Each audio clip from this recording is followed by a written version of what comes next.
Hola, buenas tardes. Perdona el retraso, hemos tenido un problema técnico justo al comenzar. Mi nombre es Marco Orellana, soy manager de SIDAI. Hoy les quería dar la bienvenida a esta masterclass de inteligencia artificial, dónde estamos y hacia dónde vamos, que la dará uno de los socios de SIDAI a través de David Hurtado, que es Customer Success Innovation Lead en Microsoft. Comentarles muy rápidamente, dentro de SIDAI, que somos el Centro de Innovación en Tecnología de los Datos e Inteligencia Artificial, estamos trabajando en una serie de actividades que son algunas de carácter gratuito para la comunidad, iniciando compartiendo una de ellas, que son estas masterclasses. En las próximas semanas esperamos poder compartir con vosotros todas las categorías de masterclasses que tenemos disponibles para este año, para que también os podáis inscribir a que estas masterclasses las damos de carácter gratuito y también son grabadas y las podréis volver a ver si tenéis dudas en nuestro canal de YouTube. Básicamente, y como contexto general, desde CIDAI lo que buscamos es poder acercar las tecnologías de los datos e inteligencia artificial a el ecosistema, a nuestro territorio. Y tenemos actividades desde generación de proyectos de alto impacto, pruebas de concepto, workshop de innovación, masterclasses, también unos white papers sectoriales que también sacaremos en las próximas semanas, que espero podáis revisar y que sea también de vuestro interés. Sin más, doy entonces el paso a David, que también él gestionará las preguntas, y recordarles que también la dinámica, hacia el final de la masterclass siempre hacemos una encuesta que es muy útil para todos nosotros, para poder seguir mejorando nuestras masterclasses, que se toméis un tiempo, unos 5 minutos para contestarla. Nada más, David, muchas gracias por tu tiempo y el floor es tuyo. Muchísimas gracias a vosotros. ¿Qué tal? ¿Se me oye? Creo que se me oye bien. Algún pequeñito problema técnico de última hora de retraso. Culpa mía, perdonadme.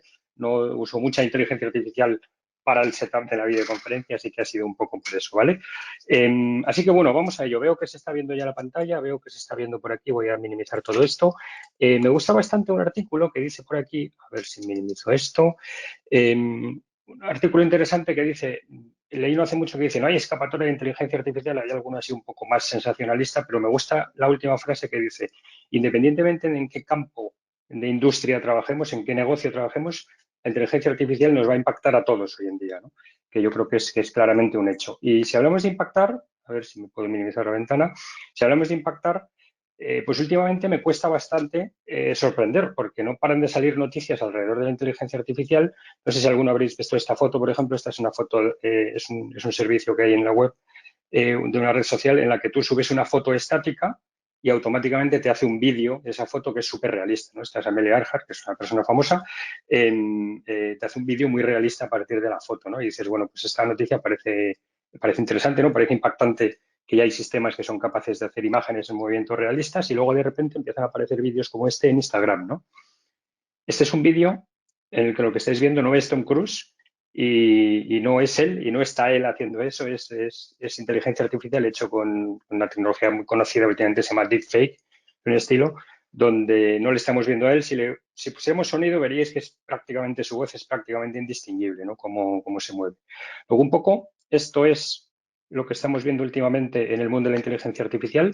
Muchísimo digamos, muchísima noticia súper espectacular y es un poco de lo que vamos a hablar hoy, ¿vale? Vamos a hacer durante una hora y media aproximadamente, un poquito menos por culpa mía, una hora más o menos en la que iré rápido porque quiero contaros un montón de cosas espectaculares y luego abriremos a preguntas y respuestas, ¿vale? Si hacéis preguntas yo las veo en el chat y a lo mejor alguna la podemos ir respondiendo sobre la marcha o las guardamos y Marco la comenta, ¿no? Entonces, un brevísimo punto de quién soy yo. Bueno, pues mi nombre es David Hurtado. Yo trabajo en Microsoft, como me ha presentado Marco, y me paso el día, entre otras cosas, pues jugando con esto de la inteligencia artificial. La verdad es que no puedo parar. Esta es mi foto de LinkedIn, que dije, voy a hacerla animada a ver qué pasa. Bastante inquietante lo realista que es, ¿no? Entonces, la agenda de hoy es, vamos a ver un poquito una introducción de dónde viene la inteligencia artificial, qué es. Vamos a intentar entender un poquito qué es esto de Machine Learning, Deep Learning. Yo creo que es súper interesante intentar entender un poquito cómo funciona. No vamos a entrar en tecnicismos, pero resulta interesante porque realmente se está comiendo, la inteligencia artificial está llegando a todas partes y a todos nosotros, ¿no? Luego me resulta interesante. Entonces, Desde el punto de vista de una brevísima nota histórica, por mera curiosidad, la primera vez que apareció el término inteligencia artificial escrito en un documento fue en el año 56, hace muchísimo. Esto es ni la prehistoria de la inteligencia artificial, ¿no? Pero me interesa porque unos tipos en una universidad americana decían que si eran capaces de describir la inteligencia humana, serían capaces de crear una máquina que pudiera simularla. O sea, simular la inteligencia humana. Y para ello querían utilizar algoritmos y datos, que es básicamente cómo funciona hoy la inteligencia artificial. Son algoritmos y datos. Estos tipos más o menos se quedaron aquí, no avanzaron mucho ese verano, porque en aquella época no tenían algoritmos, no tenían posibilidad de ejecutar algoritmos, como quien dice, y desde luego no tenían datos, ¿no? Los pocos datos que tuvieran, pues los tenían escritos en papel en archivadores, ¿no? Supongo. Pero el caso es que sentaron un poco las bases de lo que la inteligencia artificial es hoy en día. Y luego de repente todo esto ha sido más ámbito del mundo de la investigación más que otra cosa.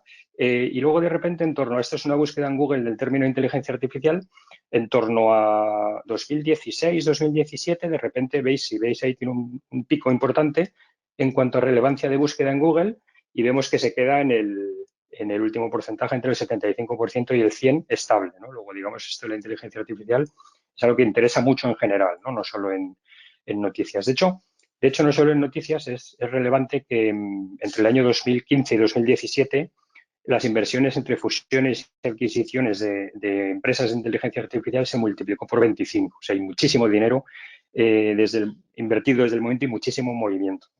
Entonces, esto en muy poquitos años, porque está yendo rapidísimo, ¿qué tipo de ecosistema de compañías crea? ¿No? Pues básicamente crea una serie de compañías que somos en las que yo trabajo, como las que yo trabajo en Microsoft, que somos los proveedores de cloud computing de tecnología, que proveemos plataforma para que otras compañías puedan crear inteligencia artificial y también servicios propios de inteligencia artificial, ¿no? Pero principalmente plataforma.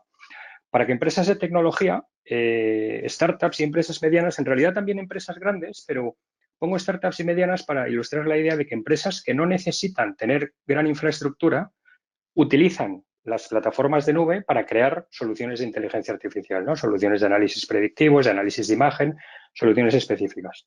Y luego están el resto de las compañías del mercado que lo que hacen es que compran soluciones a este tipo de compañías o compran plataforma a las compañías de tecnología para crear, ¿no? Pero lo que quiero decir es que para crear una solución de inteligencia artificial no es necesaria una gran inversión en tecnología, es necesaria mucha materia gris y utilizar una plataforma que me provea a alguien, ¿no? Que siempre es un proveedor de nube, de cloud computing, un proveedor de nube pública, suele ser prácticamente siempre, ¿no?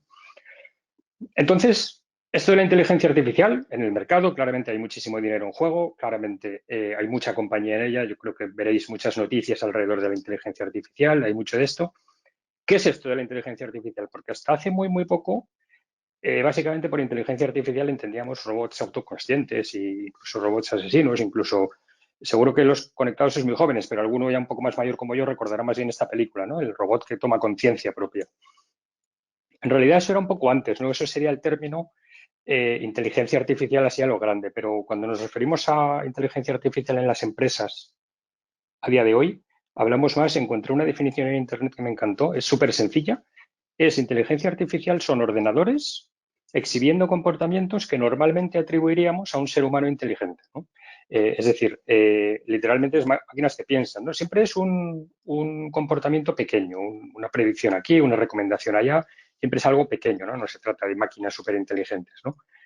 En su mayor parte, la inteligencia artificial está creada o está compuesta por machine learning, aprendizaje máquina, ¿no? Que también encontré una definición que me gustó mucho, que es programas que se ejecutan mejor, funcionan mejor cuanto más se ejecutan, ¿no? O sea, literalmente sería programas que aprenden, ¿no? Sería lo que es Machine Learning, que esa es la parte más de algoritmia.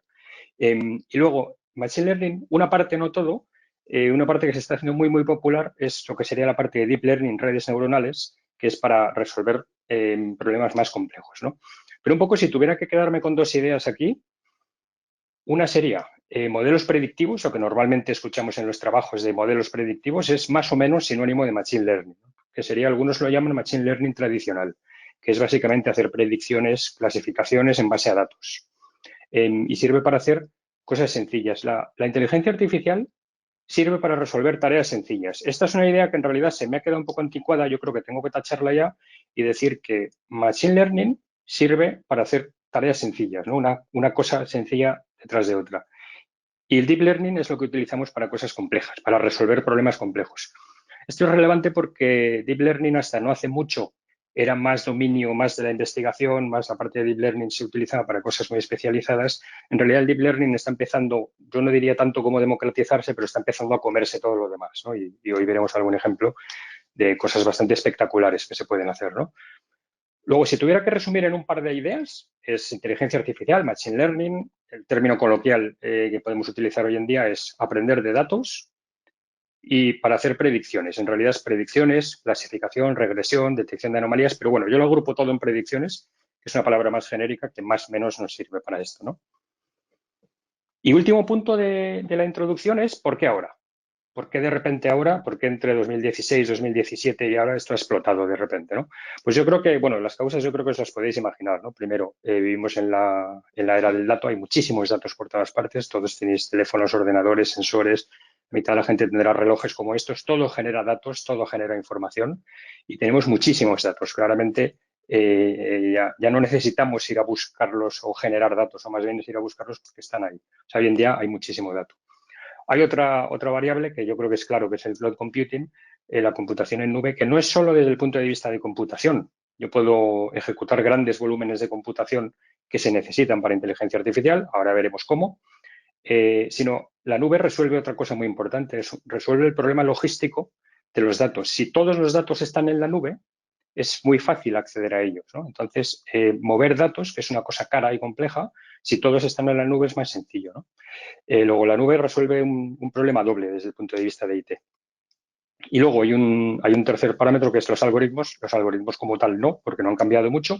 Es más las herramientas. Hoy en día hay herramientas de superproductividad que nos permiten ejecutar algoritmos muy complejos de forma rápida y fácil, ¿no? O relativamente fácil. Con lo cual, un poco serían como los tres grandes parámetros que nos agilizan esto, ¿no? Luego, estoy yendo un poco rápido, pero es que quiero contaros un montón de cosas porque esto es apasionante. Entonces, esto sería una cierta introducción de qué es esto de la inteligencia artificial, aprender de datos, por qué ahora y tal.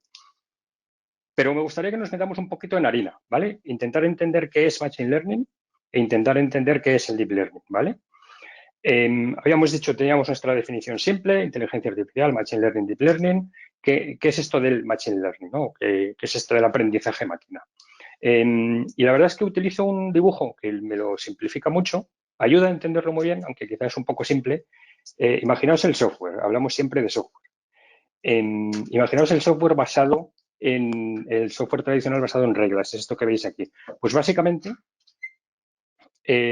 si yo tuviera un programa en el que entran datos por arriba y en algún punto hay que tomar una decisión o hay que hacer una pregunta, buscar una respuesta, esto se compone en un sistema de reglas que analizan los datos y se computan. El problema del software así es que conforme las reglas se hacen más complejas, el software se hace más complejo y llega un momento que es inmanejable, ¿no? Entonces, es donde viene el software basado en Machine Learning. O sea, este software, el grado de complejidad tiene un cierto límite. Yo puedo hacer fácilmente un software que, dados los datos de, por ejemplo, un vehículo, me sea capaz de calcular el valor o el precio del seguro o algo así. Pero si yo quisiera hacer un software con este modelo, que dada una foto me sepa identificar si esa foto es de un perro o es un gato, las condiciones que tendría que programar ahí pues son prácticamente infinitas, ¿no? Si tiene bigotes, si no tiene bigotes, si tiene el pelo largo, si tiene cuatro patas, es un poco, parece un poco complejo, ¿no? Entonces, ahí viene lo que es el software basado en Machine Learning, que yo lo pongo un poco de broma así, pongo un poco como magia, así un poco como de broma, pero la idea es que en el software basado en Machine Learning no hay un árbol de reglas que toma una decisión. Entran datos por un lado, por ejemplo, los datos de un coche, el tomador de un seguro o algo así, y sale la respuesta automática de cuál es el precio recomendado o cuál es la mejor recomendación de producto para ese cliente. O, por ejemplo, volviendo al caso de las fotos, yo le doy una foto y hay algo que hace como magia, no tiene reglas específicas y me dice, ¿es un perro o es un gato? Me dice algo de esto, ¿no? O sea, me da la respuesta. Luego, digamos que hay algo ahí que hace magia, que es lo que es capaz de dar la respuesta. Si vemos cómo funciona esto, en el mundo de la inteligencia artificial, pues básicamente yo tengo datos en algún sitio, con estos datos aplico computación, esto que estábamos diciendo, esto es una versión súper simplificada, ¿eh? Y con la computación yo tengo que crear un modelo. El modelo es el que cuando alguien me dé una foto sabrá decirme si es un gato o es un perro. O sea, el modelo es el que tiene la respuesta, digamos, es el que hace la magia, ¿no? Y toda la complicación toda la complejidad, entre comillas, es ser capaz de crear un modelo preciso, un modelo que no se equivoque, que sea capaz de hacer la predicción, que sea capaz de decir, eso es un perro, eso es un gato, o a este cliente recomiéndale tal producto, o este cliente cerrará la venta cerca de tal día o bajo tales condiciones, ¿no? De hecho, estaba haciendo esta diapositiva y me acordé de buscarlo en el teléfono, y esto lo podéis probar en vuestros teléfonos. Si tú vas a tu teléfono en buscador de fotos y pones gato, este es el mío, pongo gato, sale una foto de un gato. Este es un día estaba de viaje y se nos coló el gato en la terraza del hotel. Es la única foto que tengo de un gato en mi teléfono. Pero lo interesante de esto es que yo he buscado la palabra gato en algún sitio en mi teléfono o en la nube del proveedor de mi teléfono, en este caso es un iPhone, hay un modelo que sabe distinguir perros de gatos y de otros animales y de otras cosas, ¿no? Luego, en algún sitio hay un modelo que han utilizado con muchas fotos para ello. Luego, si os fijáis, me resulta interesante que esto de la inteligencia artificial está en todas partes. Modelos predictivos que saben analizar fotos, imágenes, sonidos, los hay más o menos en todas partes, ¿no? Entonces, si simplificara esto mucho más todavía, y yo tengo que a partir de datos creo un modelo el cual me da un resultado, en este caso decirme si son perros o gatos, me quedo con dos ideas del mundo de la inteligencia artificial. Uno es que no hay certeza, o sea, la inteligencia artificial nunca sabrá decir eso es un gato. O este cliente va a comprar tal producto, sí, si se lo ofreces con tal precio. No hay certeza, lo que hay es un porcentaje de confianza. La inteligencia artificial nunca está totalmente segura.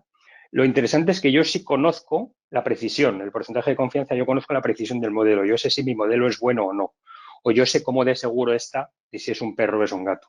Con lo cual puedo tomar decisiones en base a eso, ¿no? Pero es interesante que en el mundo de la inteligencia artificial, que funciona mucho más cercano a una predicción, como lo haría un ser humano, a un cálculo matemático, no hay certeza como tal.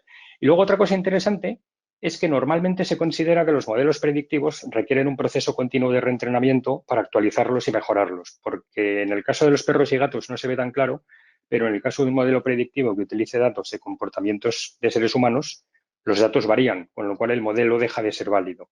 El ejemplo claro aquí sería, si yo tengo un modelo predictivo que hace un análisis de tráfico en ciudades, en 2019 funcionaría a lo mejor muy bien, en 2020 se trastocó porque las costumbres de las personas conduciendo para ir a trabajar cambiaron radicalmente, ¿no? Luego, se considera que un modelo predictivo, si no lo actualizo constantemente, se queda anticuado, ¿vale?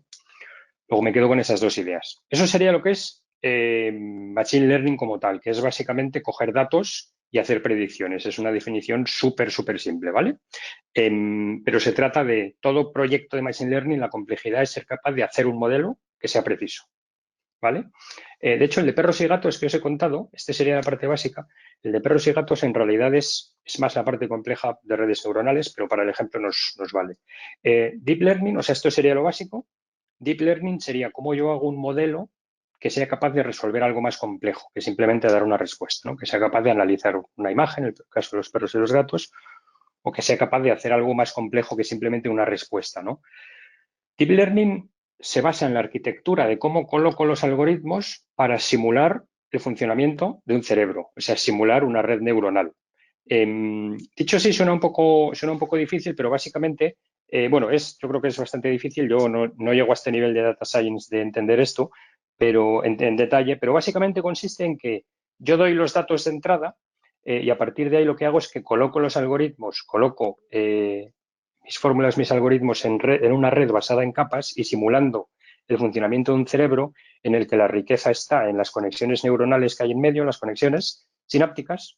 Lo que hago es que voy acabando de dar un resultado. Entonces, la idea es que voy resolviendo el problema en capas, con lo cual lo que antes era resolver un problema sencillo, con Deep Learning o con una red neuronal lo puedo resolver en capas y lo que puedo hacer es resolver un problema más complicado, ¿no? De hecho, el caso que se suele contar es justamente el de reconocimiento de fotos, ¿no? Lo que entra es una foto, que es un problema a resolver complejo, saber qué hay en la foto, y lo que hace es que las primeras capas van identificando formas básicas, las segundas capas van identificando ya formas pues compuestas a partir de las formas básicas, pues un ojo, una nariz aquí y tal, hasta que las últimas capas ya saben lo que es. Oye, pues efectivamente es una foto, es una cara, es una chica, lleva pendientes, está sonriendo, este tipo de cosas, ¿no? Luego, al final, una red neuronal es cuando no se trata de hacer una predicción en base a datos numéricos, sino se trata más de coger algo más complejo, tipo un audio, una foto, algo así, y resolver el problema de forma más compleja en capas, ¿vale? Siempre resolviéndolo en capas. Las redes neuronales, como digo, han pasado de ser un poco la parte compleja solo, digamos, relegada a data scientists, muy trabajos de investigación de prueba y a productos muy complicados y que costaba mucho hacer, están empezando a democratizarse en el sentido que cada vez estamos más al uso a gente que hace redes neuronales, iba a decir redes neuronales en su casa.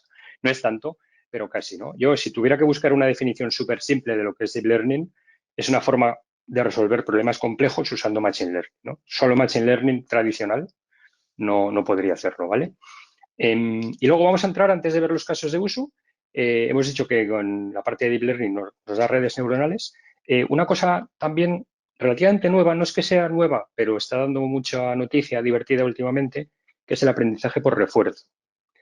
El aprendizaje por refuerzo, en algunos casos, trastoca un poco lo que es esto de la inteligencia artificial y nos da titulares tan divertidos como este, y eso que este ya es antiguo, de un algoritmo enseña a un robot a caminar en solo un par de horas, ¿no? La idea es que no es tanto...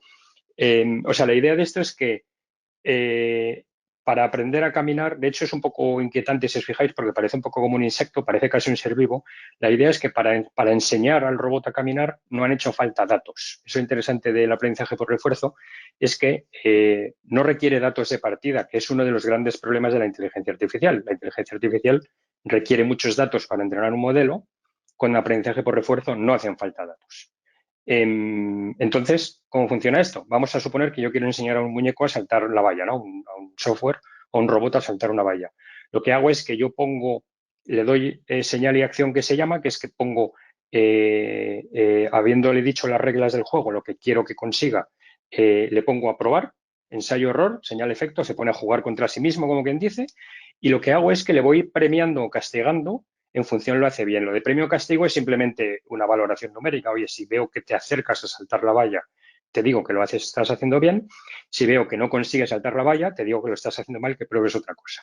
Y mediante ensayo-error, digamos que el sistema va generando sus propios datos y repitiendo. Y es puro ensayo-error y simplemente observación de alguien que le vaya dando premio castigo, premio castigo.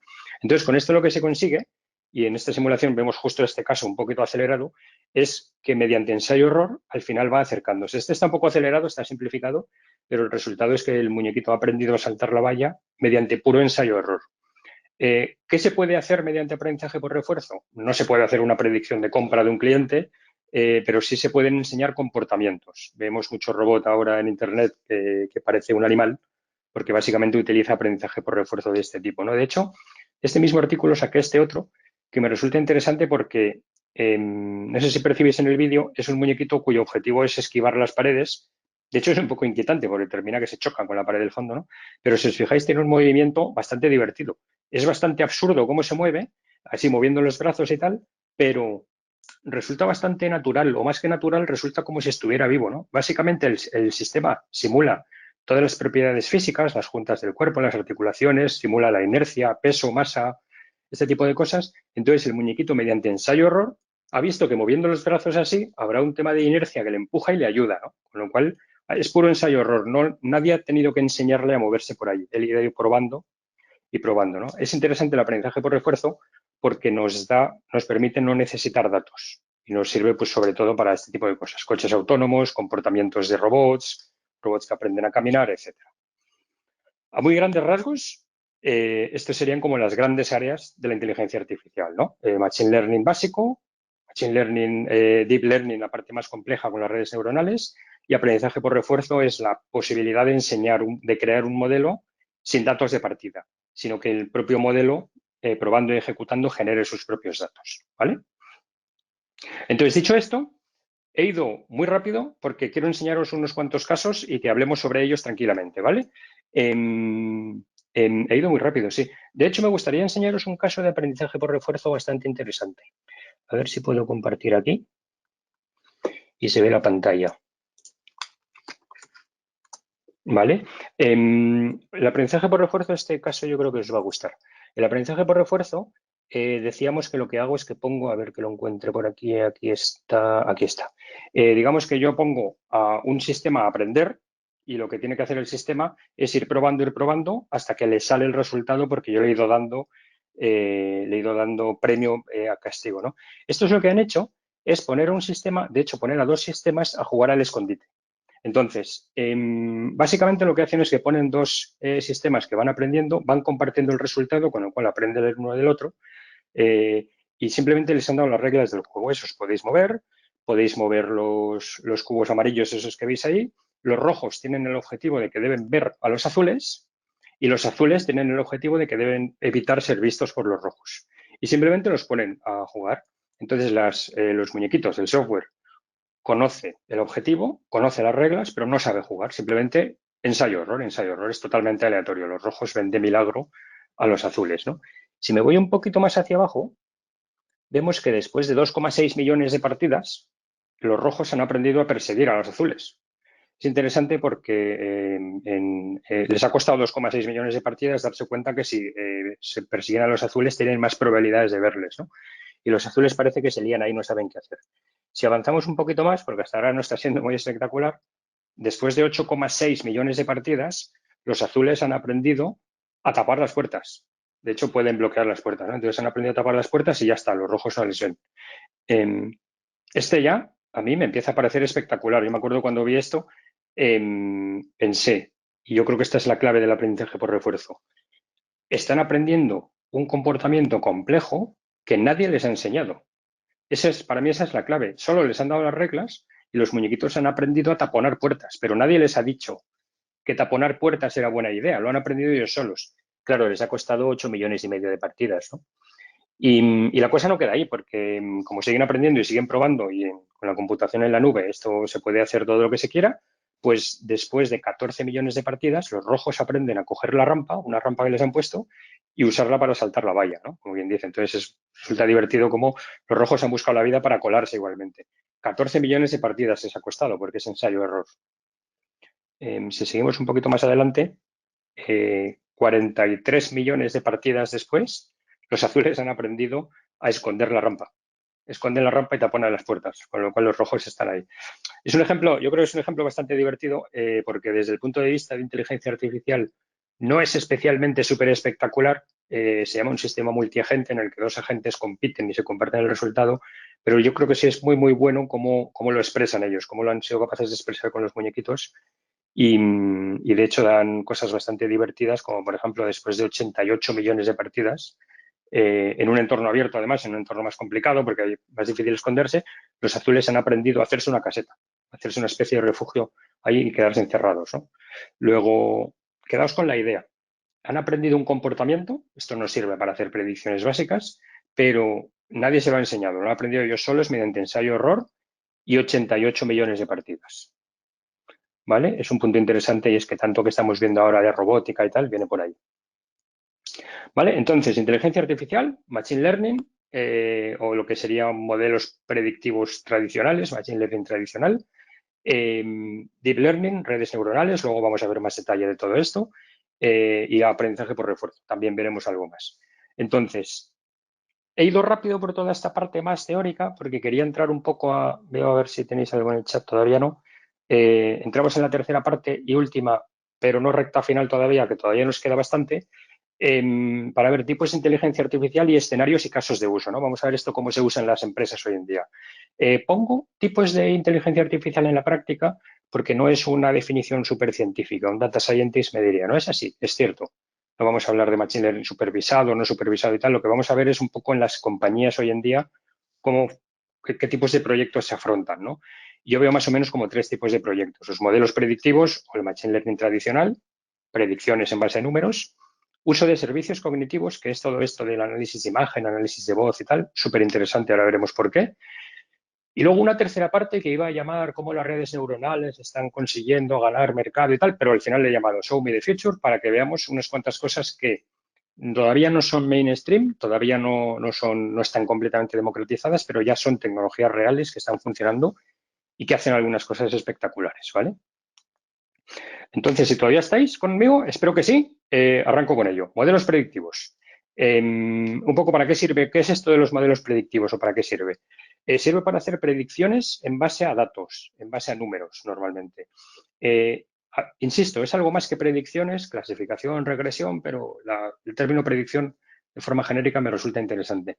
Y dentro de lo que sería la inteligencia artificial fácil o difícil, siempre muy entre comillas, esto sería un poco como la inteligencia artificial fácil, ¿no? Que es yo cojo datos y hago una predicción. Por ejemplo, el otro día, no hace mucho, me conecté a Kaggle. Kaggle es esta web donde las compañías ponen sus orígenes de datos, conjuntos de datos y hacen concursos, incluso reparten dinero y tal. Y los data scientists aquí hacen pruebas. Y me descargué un dataset determinado para hacer pruebas y jugar un poco con ello de una determinada enfermedad cardiovascular.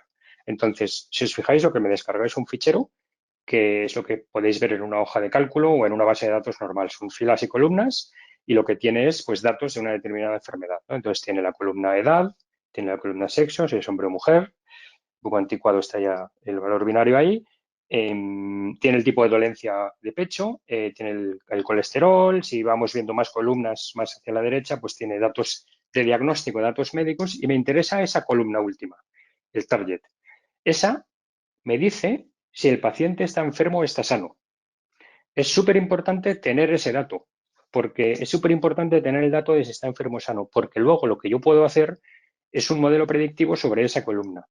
Y cuando me llegan datos de diagnóstico, el sistema me pueda predecir lo que hay ahí. Esa es la idea, ¿no? O sea, la filosofía de todo esto es, yo tengo un conjunto de datos muy grande y voy a entrenar un modelo para que me pueda predecir si la columna enfermo o no se cumple. O sea, me permita predecir si el paciente está enfermo. Y me gusta contar este caso porque este es un caso especialmente difícil, porque normalmente en los hospitales, en los datos médicos, en las bases de datos médicas, hay muchos datos de gente enferma y muy pocos datos de gente sana, porque la gente sana, después del primer diagnóstico, se va para casa. Paracetamol y mucha agua, ¿no? Lo que se dice un poco de broma. Y la gente enferma se queda en el hospital y se sigue engordando su historial. Con lo cual, si yo tengo muchos datos de gente enferma, pocos datos de gente sana, no podré hacer un buen modelo predictivo sobre esa columna. Necesito mucha variedad de datos en todos los sentidos. Es un caso que me resulta interesante por eso, ¿vale? Y es un caso típico de la dificultad es tener los datos bien variados, ¿no? Aquí la pregunta típica suele ser, ¿cuántos datos son necesarios y cómo de variados? Depende muchísimo de cada caso. Y la verdadera dificultad, o el 80, yo diría el 80% del trabajo, se suele decir que el 80% del trabajo es sobre la calidad de los datos, incluyendo esa columna, y el 20% es la parte de algoritmia específica del modelo predictivo, pero hay mucho más trabajo sobre los datos, ¿no? Y qué cantidad de datos necesito y cómo depende muchísimo de cada caso de uso y de lo que afecte, ¿no? Y, por ejemplo, si el clima afecta a una determinada enfermedad o no, el clima de la ciudad donde viva el paciente, pues es algo que sabrán muy bien los médicos a lo mejor, pero no es algo muy obvio, ¿no? Que el clima es un dato importante. Entonces, si seguís todavía conmigo, que espero que sí, vamos a ver algunos casos de uso de este tipo de Machine Learning, ¿no? El más básico, yo diría, el típico, es software de venta, software de Customer Service, de atención al cliente, pues lo típico en un CRM, en un sistema de marketing, pues poder hacer lo que veis ahí, ¿no? Un poco una predicción de cuándo me van a cerrar una oportunidad, de upselling, recomendación de productos, lo que nos hacen las tiendas online, ¿no? En base a los datos que vemos. O, por ejemplo, en atención al cliente, pues si un cliente llama con un determinado problema, pues recomendación a la gente de soluciones a problemas similares, este tipo de cosas, ¿no? Un poco todo lo que yo puedo tener en una base de datos y puedo hacer una predicción sobre un dato. Por ejemplo, esta es una ficha de un CRM cualquiera, una herramienta de marketing, de hecho. Si os fijáis, esta es una herramienta de mercado y si os fijáis, la parte de afinidad de marca y de intereses es una columna que el modelo predictivo ya me lo da, ya está hecho. No tengo que hacer nada. De hecho, el riesgo de que el cliente se vaya también. Es un producto comercial que yo lo instalo, le conecto a mis datos y si mis datos son buenos, el sistema sabrá hacerme esto, que es extraerme esos datos. Pero ese tipo de información, toda la que veis en la columna de la derecha, o casi toda, porque esta no es más que una simple operación, ya viene de modelos predictivos, con lo cual el sistema ya sabe analizar los datos que hay en la base de datos, ¿no? De hecho, este caso, en el análisis de chart, si yo pulso sobre él, lo que hace es que me dice, y esto es bastante interesante, me dice el tipo de modelo que está utilizando y me dice los datos, está aquí abajo, me dice los datos que hay en mi base de datos que están influyendo en eso. Luego, además, este es un punto importante. Hasta no hace mucho, la inteligencia artificial era muy de caja negra. Dices, el sistema me hace una predicción de intereses, pero no sé muy bien por qué. ¿Por qué está diciendo que este cliente tiene estos intereses? No es tan claro, ¿no? Tenemos una cosa que se llama la explicabilidad. Hoy en día, las principales tecnologías que lo que hace es que ya me avisa o me va diciendo qué datos son los que influyen, ¿no? y bueno, me va dando una serie de métricas. Otro caso, por ejemplo, sería en un software, este es un CRM, lo que estoy viendo es un conjunto de comerciales, un equipo comercial. Nancy Wagner es la jefa, que además es agente comercial y tiene sus comerciales por debajo. Y si os fijáis, tiene la columna cuota con la cuota de los comerciales y ya el software ya me da una columna más, tiene configurado la predicción de ventas, ¿no? Que como la imagen está sacada de un vídeo bastante comercial, pues es altísima, ¿no? Porque hay que venderlo muy positivo. Pero la idea, quedaos con la idea de que la columna de la predicción es una predicción sobre lo que van a vender los comerciales. El sistema también ya en base, y dices, ¿en base a qué datos? Pues si le pulso, porque lo tengo en vídeo, porque este es un vídeo que capturé, si le pulsas al campo, me dice qué datos hay en mi CRM que me están dando, que me están diciendo esa predicción, ¿no? Con lo cual me permite verlo un poco. Os cuento esto porque este tipo de inteligencia artificial, CRMs, RPs, el otro caso que os voy a enseñar ahora, que es más de atención al cliente y tal, mira, este no es tan evidente. Son cosas que ya vienen incluidas en los software, en los paquetes comerciales que se venden. ¿Y funcionan bien? Desde el punto de vista de inteligencia artificial y algoritmia, sí, porque no tiene ningún misterio. Desde el punto de vista práctico, depende mucho de los datos que tengas tú en tu compañía, en tu empresa. Depende muchísimo. Entonces, no se puede saber hasta que no se prueba y hasta que no se conocen los datos. ¿Vale? Os enseño otro caso muy tonto aquí, pero que está bien porque no es tan claro como el de una predicción de una columna. Este es un sistema que me mide la salud de la relación con mis clientes. Incluso me dice si está mejorando o empeorando. ¿Esto cómo lo hace? En el caso de este CRM concreto está conectado con el sistema de email y de chat y lo que hace es que analiza cómo el cliente me contesta a los emails y a los chats. Pero no analiza simplemente si me contesta rápido o lento, sino analiza cómo ha variado el comportamiento del cliente. Si es un cliente que antes me contestaba los emails en el momento y ahora le cuesta una semana, pues me irá diciendo que su relación está bajando, ¿no? Este tipo de cosas. O sea, no es tan sencillo como un mero cálculo estadístico sobre datos, sino es un modelo que aprende sobre ello. Vale. Veo aparecer cosas en el chat, pero no en el de preguntas. Así que si no preguntáis nada, de momento sigo. Eso nada. Vale, otro caso de uso. Por ejemplo, os había contado el de diagnóstico preventivo antes rápido, que es un caso que no funciona, ¿vale? Que os he dicho, no funciona muy bien normalmente. En realidad, a veces sí funciona, ¿eh? De hecho, traigo un caso, es un caso de éxito ya antiguo. Es muy antiguo porque es de mayo de 2019, creo, y eso, marzo, y eso ya se considera muy antiguo en el mundo de la inteligencia artificial. No, no tan antiguo, pero es un caso en Glasgow, un tema de una enfermedad de pecho, de pulmón, no tiene nada que ver con coronavirus, pero este es un caso que me resulta interesante porque es una dolencia que es muy típica allí en Escocia y la cuestión o el problema es que no es bastante difícil diagnosticarlo en una primera consulta y entonces lo que se suele hacer es ingresar al paciente si hay sospechas de que tiene la dolencia, porque puede ser grave si no se le ingresa. Lo que hicieron fue un sistema que en base al cálculo de análisis diagnóstico podía hacer una predicción bastante precisa y podían mandar fácilmente a casa a los pacientes que no necesitaban hospitalización. El punto importante es que hospitalizar a un paciente son 6.000 libras de coste y no hospitalizar a un paciente que no lo necesita es un gasto muy alto, ¿no? Entonces, en este caso, yo creo que los beneficios de la inteligencia artificial está claro que no es solo mejorar la salud y la felicidad del paciente, la satisfacción del paciente, que desde luego es muy importante, pero es que hay un caso claro económico que es que el proyecto lo pagaron con los primeros 100 pacientes, vamos, o menos. O sea, que es un caso claro de un retorno de inversión rapidísimo, ¿no? Luego hay otro caso muy típico, no tiene nada que ver con lo que son datos de David, CRMs o médicos o algo así. Sí. David, sí, marco por aquí que mira, que cuando comentabas el tema de las preguntas, sí que tenemos algunas preguntas, lo tienes que ver en el apartado preguntas y no chat. Ah, Y no lo si veo. quieres, Ah, no vale, te ya sé por sale. qué no lo veo. No, sí, no lo veo porque estoy con dos usuarios. Ah, amigo mío. Vale, vale. No lo veo porque estoy con dos usuarios y el segundo no lo ve. Culpa Si mía. quieres, te las puedo hacer yo las preguntas. Sí, si me puedes lanzar alguna. Cuestiones, aquí está el nombre. Sí, Vale. Ya las voy viendo, ¿vale? Ya las voy viendo aquí. Ah, muy bien. efectivamente, vale. Vale, vale. Voy a abrir esto en grande. Ah, vale, sí que me van llegando preguntas. Qué desastre. Por ejemplo, preguntas alrededor de fabricantes de cloud, muchos servicios, entrenar bases de datos Custom Vision, tal. Por ejemplo, a ese vamos a llegar ahora, ¿vale?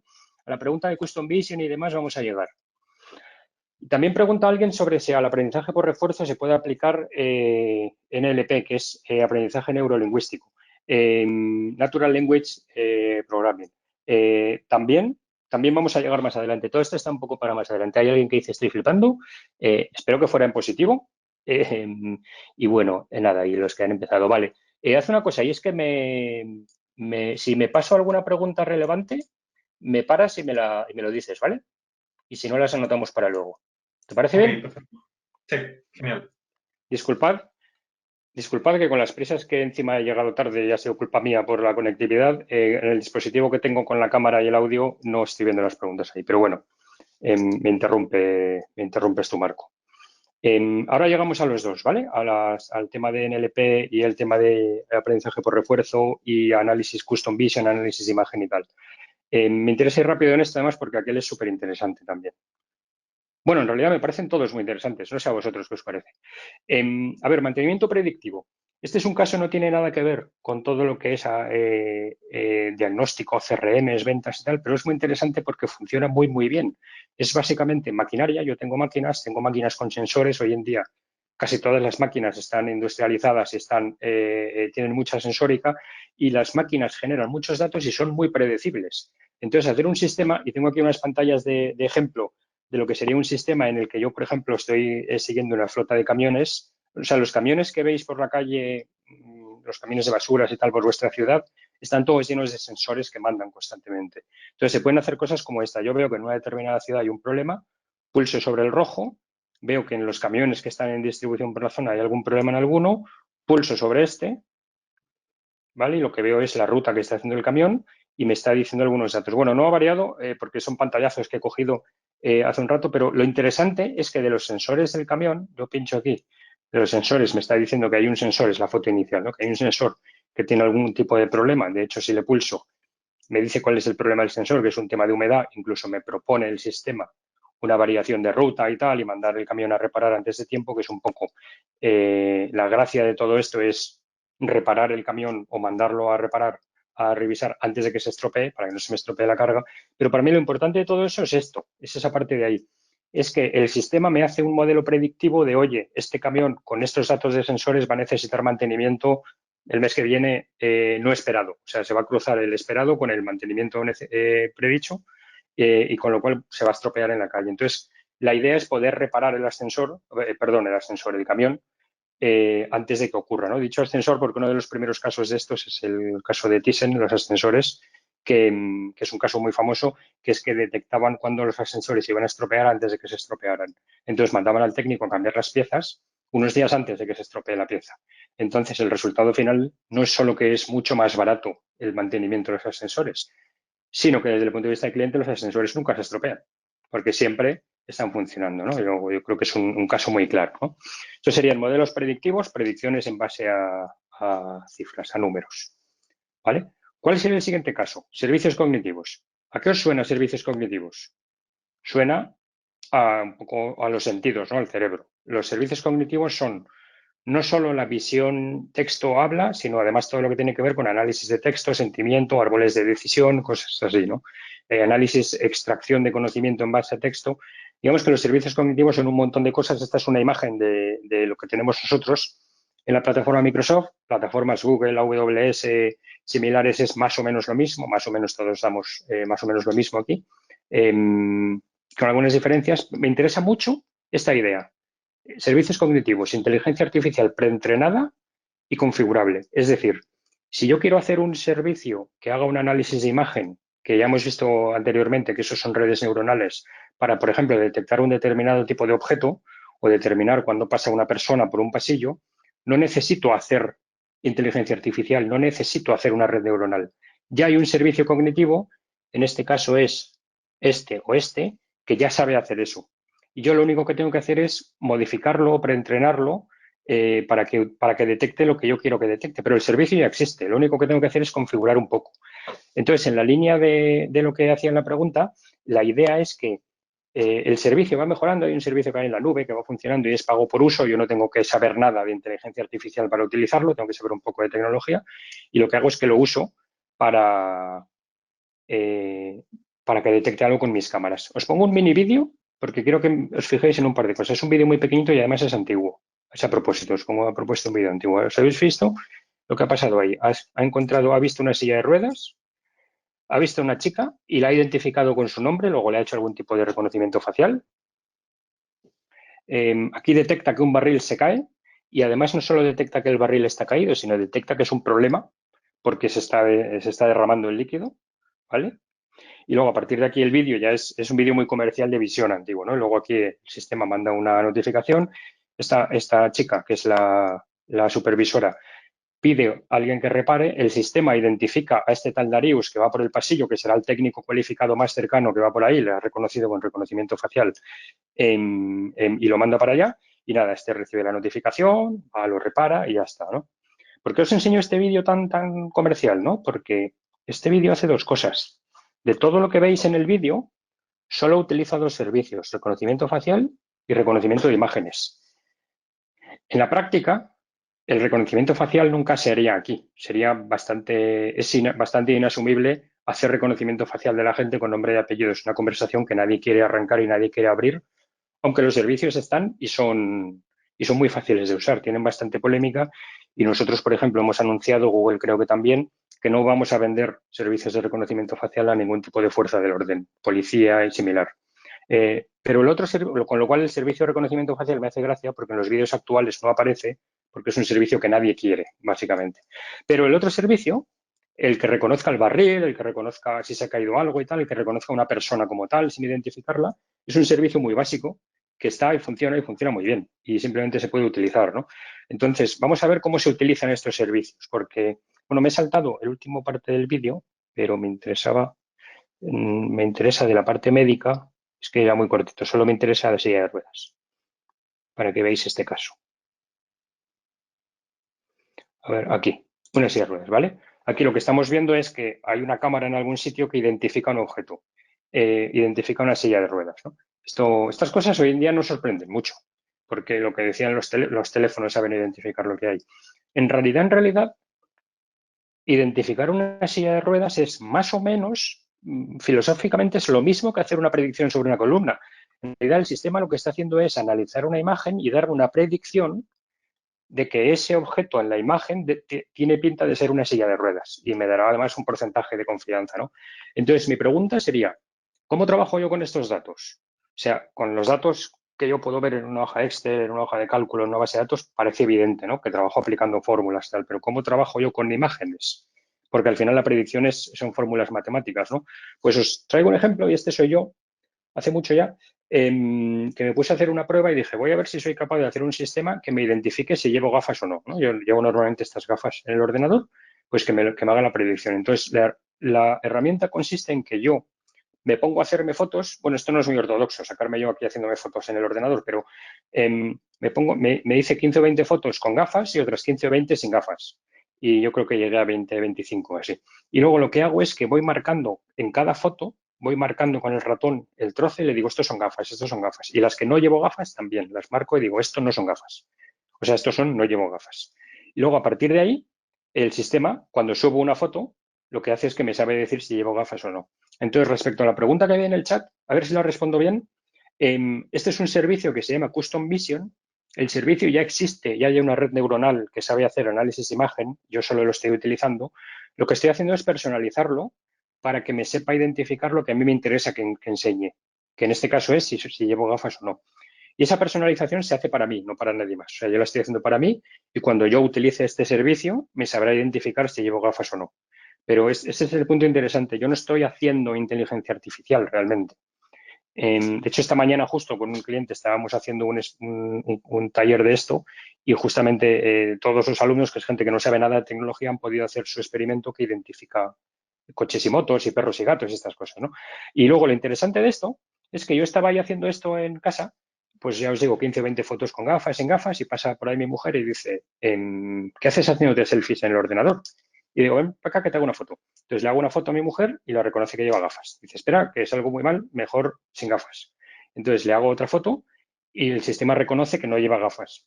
O sea, lo interesante de esto es que con 15 o 20 fotos mías, el sistema sabe identificar gafas, si no, en cualquier persona. y es bastante preciso. Bueno, en este caso, de hecho, daba poca precisión, un 60%, pero lo normal es que con unas pocas decenas de fotos funcione muy bien, ¿no? Luego, al final son servicios que ya están, funcionan y lo único que hay que hacer es personalizarlos un poco. Y luego, no dan algo tan evidente como encontrar una persona, encontrar un objeto. Saben hacer alguna cosa más avanzada, como por ejemplo, detectar si es contenido adulto o no. O sea, me resulta curioso este caso, pues no solo identifica que es un hombre de unos 27 años tal, sino además dice contenido adulto o no, lo cual yo no lo veo muy claro, porque en el fondo es un señor medio desnudo que me mira sonriente, ¿no? Luego, ¿qué es contenido adulto y qué no? Estas cosas funcionan muy bien, pero claramente me está diciendo que no, lo está entendiendo bien, ¿no? O por ejemplo, la detección de emociones. El texto no coincide con las fotos de ejemplo, pero básicamente es que yo, allá donde encuentra una cara, el sistema busca emociones y lo que hace es que intenta buscarlas todas. Y dice, en un ejemplo que no es el que está en la foto, dice enfado, 5,1 de precisión, o sea, de probabilidad. Disgusto, 5,6. Miedo, prácticamente nada, ¿no? Luego, al final, se trata de encontrar muchas emociones. Esto, además, se puede hacer una prueba online fácilmente y los servicios en general funcionan bastante bien para esto. Incluso yo podría dar de alta fotos mías con emociones mías y cosas de estas, ¿no? Luego, los servicios cognitivos no son solo para análisis de imagen. Cogí este ejemplo el otro día porque me sorprendió esto, bueno, ya desde hace unos meses me sorprendió, y es que escribiendo un documento en Word, y esto todas las suites ofimáticas tienen más o menos este tipo de cosas, es un documento, como veis ahí, que tiene muchas siglas y tal, es un problema típico en mi compañía. Me encontré que Word tiene un gestor de acrónimos que me dice lo que significa esto, que es el nombre del departamento para el que trabajo yo, y me dice, porque está definido por tu organización. En algún lugar, analizando texto, en algún lugar en nuestra intranet, Word ha encontrado que CES significa lo que significa el nombre del departamento. Y me llamó más la atención que si vas para abajo, el acrónimo este, FTE, significa Microsoft Empleado Full Time, y dice, encontrado en tu email. Esto, los que tengáis Office 365, podéis hacer alguna prueba. A mí me parece espectacular. El sistema está leyendo mi email para básicamente deducir e inferir estas cosas, ¿no? Luego esto os lo enseño, no por el caso de Office, que es algo nuestro, no es por hacer publicidad ni nada de eso, porque todas las suites ofimáticas modernas tienen este tipo de cosas, pero son pequeñas cosas de inteligencia artificial que nos van llegando y que si analizáramos las funcionalidades que hay en Office, pues hay cientos de cosas de estas, ¿no? Yo creo que es una cosa que nos tendríamos que acostumbrar un poco a utilizarlo porque nos viene mucho. De hecho, los sistemas de correo ya todos hacen más o menos esto, ¿no? Este es un mail que me mandó una compañera, Marla, y el sistema automáticamente me sugiere posibles respuestas. Y las respuestas que me sugiere tienen que ver con lo que me decía. O sea, Marla me decía, llámame y te cuento. De hecho, escribe mal, dice, llámame y te cuento. Me sugiere, te estoy llamando, te llamo tal, me sugiere variaciones, ¿no? Con lo cual, todo esto, estos son servicios cognitivos de análisis de texto, ¿vale? Vamos a ver un par de casos de uso y pasamos al siguiente. El primer caso de uso que traigo es el más simple de todos y el menos inteligente de todos, que son los chatbots. Seguro que todos vosotros utilizáis, habéis visto y conocéis tipos de chatbots y habéis hecho algún tipo de incluso prueba en vuestras compañías, seguro. Hay como dos tipos de chatbots, ¿no? Los chatbots sencillos, que saben responder a una pregunta, y los chatbots más tipo accionables, que es que yo le pido algo y sabe entender lo que le estoy pidiendo y darme no tanto como una respuesta, sino hacer algo, ¿no? Tomar un pedido, como hace, o reservar una habitación de hotel, o reservar un billete de avión, algo así. Y luego hay otro tipo de chatbot, porque los dos primeros son el mismo, que sería el chatbot inteligente que es capaz de mantener una conversación inteligente, ¿no? Que eso suena más a robot, suena más a inteligencia artificial, ¿no? Pues lo interesante, por lo que os pongo esto aquí, es porque los dos primeros funcionan muy bien y el tercero no. O sea, el tipo de chatbot capaz de mantener una conversación inteligente requiere muchísimo esfuerzo de trabajo, no es de inteligencia artificial, es de programación y no acaba de funcionar bien. Entonces, ¿cómo ha evolucionado la tecnología de los chatbots? Las herramientas más o menos nos permiten la parte conversacional casi dibujarla. Yo voy dibujando, lo que veis a la derecha es que voy dibujando una conversación y a la izquierda está el chatbot que lo voy probando y voy viendo por dónde pasa, ¿no? Con lo cual es digamos, la conversación que es muy sencilla, la he dibujado, ¿no? Y luego la parte de inteligencia estaría en lo que es identificar las frases. Por ejemplo, ser capaz de identificar lo que está pidiendo el cliente. En este caso es un pantallazo directo de cómo son las herramientas. Yo le meto unas frases de ejemplo y le digo, dentro de esta frase, esto es un destino que mapea con mi base de datos de destino, esto es un billete y del billete, pues esta es la clase de pasajero y este es el tipo de billete, ¿no? Entonces, 4 o 5 frases y el chatbot aprende a hacer esto. Con lo cual, digamos, os cuento todo este rollo para que veáis que el chatbot, y me gusta más así, tiene como dos partes. La parte de interfaz conversacional no es inteligencia artificial como tal, es pura programación y hoy en día se resuelve con herramientas más visuales. Y la parte sencilla de entendimiento del lenguaje, Natural Language Understanding, ¿no? Entender qué le está pidiendo la gente, que es una inteligencia artificial muy sencillita para entender frases. Pero los chatbots son un punto muy interesante para expandirlo y utilizar otros servicios cognitivos. Por ejemplo, hacer un chatbot que además sepa hacer un análisis de sentimiento de lo que le estoy diciendo. Pues si es un chatbot de atención al cliente, pues sepa utilizar el servicio de análisis de sentimiento y si estoy enfadado diga algo.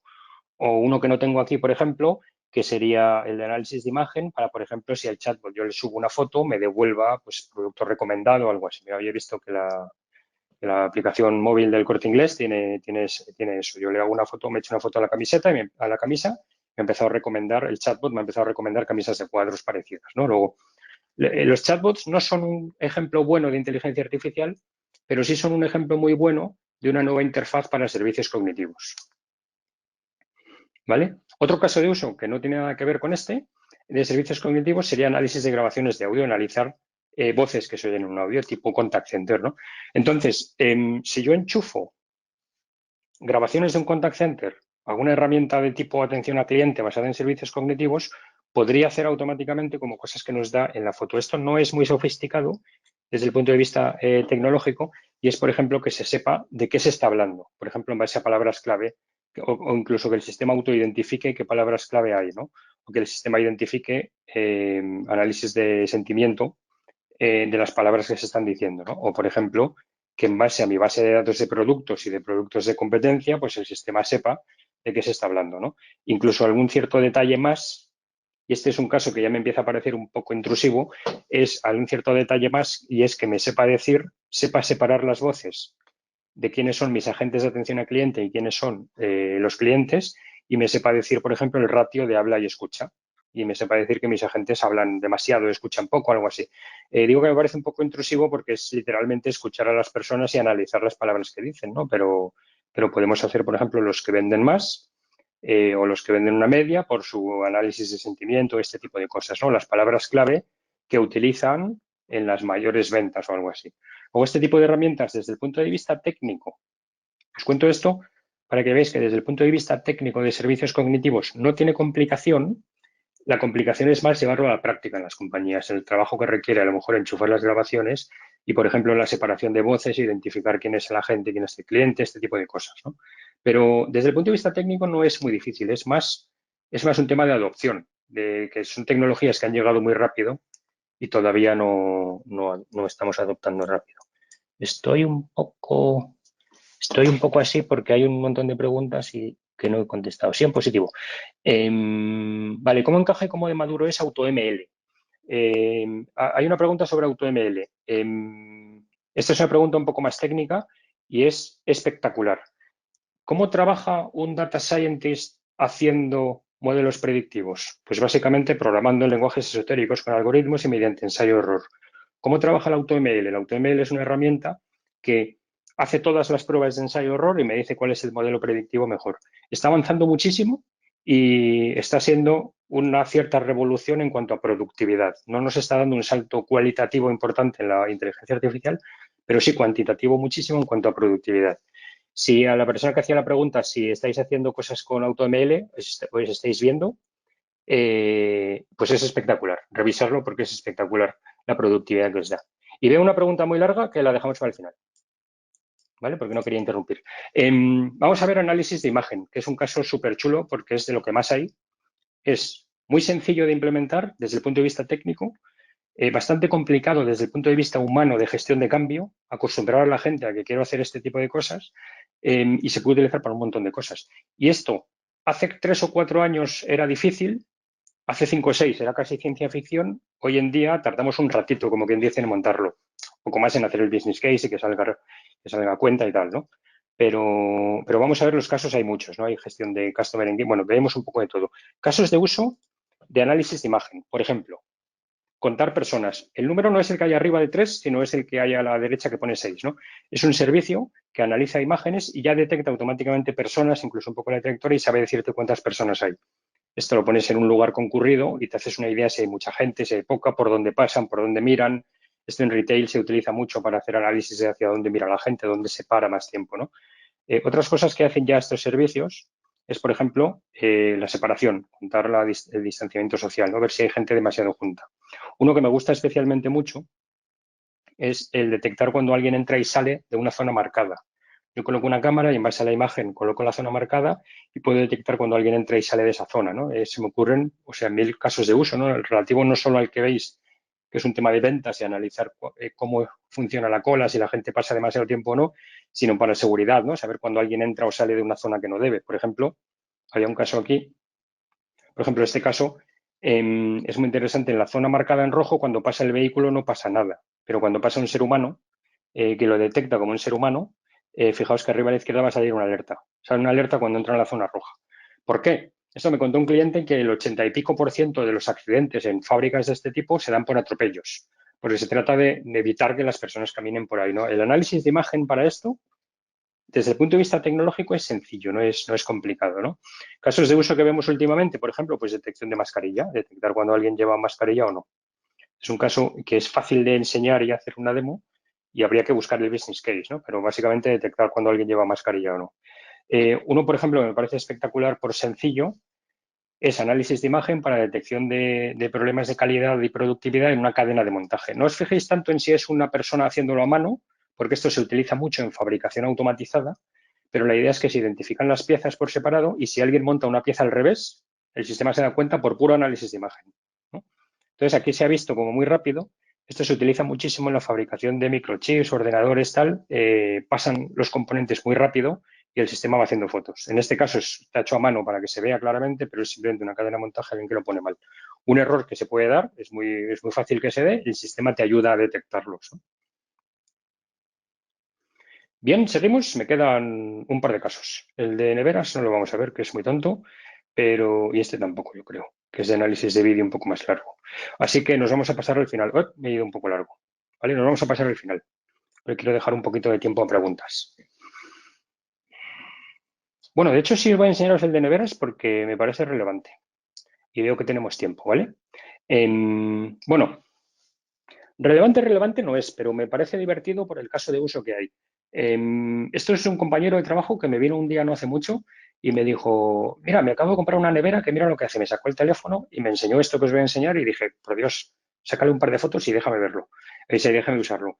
Es una nevera que cada vez que la cierra, no sé si alguno tendréis una nevera de este tipo, pero cada vez que la cierra, le hace una foto y desde la aplicación móvil puede ver lo que hay. Entonces, si os fijáis, está viendo la foto del interior de la nevera y le está poniendo una flechita ahí en la fruta. El caso es que si pulsas ahí en la flechita, lo que te da es ese mensaje que veis ahí en pequeñito que dice, conserva este producto fresco, o sea, está detectando que la fruta no está en el compartimento estanco de la fruta y te está recomendando que pongas la fruta ahí. Y yo me enseñaba esto a mi compañero de trabajo y decía, insisto, no sé si alguno de vosotros tendréis una nevera de este tipo. Yo pensaba, ¿esto para qué sirve? No, o sea, no parece muy útil la nevera que me esté avisando cuando ya estoy en la oficina de que me he equivocado. ¿Por qué habrán hecho esto? Han hecho esto por dos motivos. Primero, porque es muy fácil. O sea, si habéis visto lo que he hecho yo con las gafas con 20 o 30 fotos, pues imaginaos esto es con un par de cientos de fotos, sabe identificar cosas. De hecho, no sabe identificarle o no le avisa que el yogur este debería estar guardado en su sitio, luego el sistema podría ser un poco mejor, pero esto les ha costado muy poco de hacer el fabricante de la nevera. ¿Y por qué hacen este tipo de cosas? ¿Y por qué vemos tanta domótica con inteligencia artificial así como muy espectacular, aparentemente inútil, pero divertida de tener? Por la cantidad de datos de estilo de vida que los fabricantes empiezan a tener nuestra. Esto es un tema interesante y es que no se trata de que el fabricante sepa qué comes y cuándo, sino que sabe a qué hora y bueno, son datos de puro estilo de vida, ¿no? Luego, en el mundo de la inteligencia artificial doméstica empieza a haber mucha acumulación de datos para un marketplace de datos que hay por detrás que, bueno, yo creo que habría que vigilar un poco, ¿no? Os enseño este caso porque me pareció curioso porque es muy sencillo de hacer desde el punto de vista del fabricante y el caso de uso no es avisarme a mí a hacer una mejor gestión de mi nevera, que podría ser, pero no es muy útil, sino es más bien la enorme riqueza de datos que están haciéndose por detrás. Y con esto no quiero generar controversia ni resultar inquietante ni nada, simplemente para que veáis que todo esto de la inteligencia artificial tiene mucho por detrás. Vale, entonces entramos en recta final. Yo creo que unos 5 o 10 minutos, salvo que me interrumpa Marco, y luego el resto para preguntas, ¿vale? A ver si hay. Sobre el futuro. ¿Qué cosas nos vienen a futuro, no? Yo creo que hay que hacerlo. Estaba pintando esto, digo, vamos a ver qué viene en el futuro, pero se me ocurrió pintarlo así como que el futuro viene porque en realidad ocurre dos cosas. Es que vamos rapidísimo, lo que hace muy pocos meses se veía lejano ya empieza a ser posible y ocurre muchísimo y es prácticamente presente. Y nada de lo que vamos a ver es algo que no exista o que esté en pruebas. Son cosas que ya funcionan, lo que no es, todavía no son mainstream, todavía no está democratizado, ¿no? Entonces, un caso muy básico, por ejemplo, análisis de imagen avanzado. Esto es un videojuego, es el FIFA, y lo que es un campeonato online en los eSports, no sé si lo sabéis, mueven ya casi tanto dinero como los deportes del mundo real, algunos más. Lo que hay a la derecha es un sistema que está analizando en tiempo real lo que ve con el contexto del fútbol. Es decir, y además se ve ahí vuestro equipo, el Barça, con contexto, es decir, detecta cuando el Dortmund coge la posesión. No detecta simplemente la pelota está en el jugador amarillo, es un poco más avanzado y en tiempo real, ¿no? Ahora detecta que está en el área de penalti y detecta que la recupera el Barça. Con lo cual, es un análisis en tiempo real, un apoyo tremendo a los árbitros y a este tipo de cosas.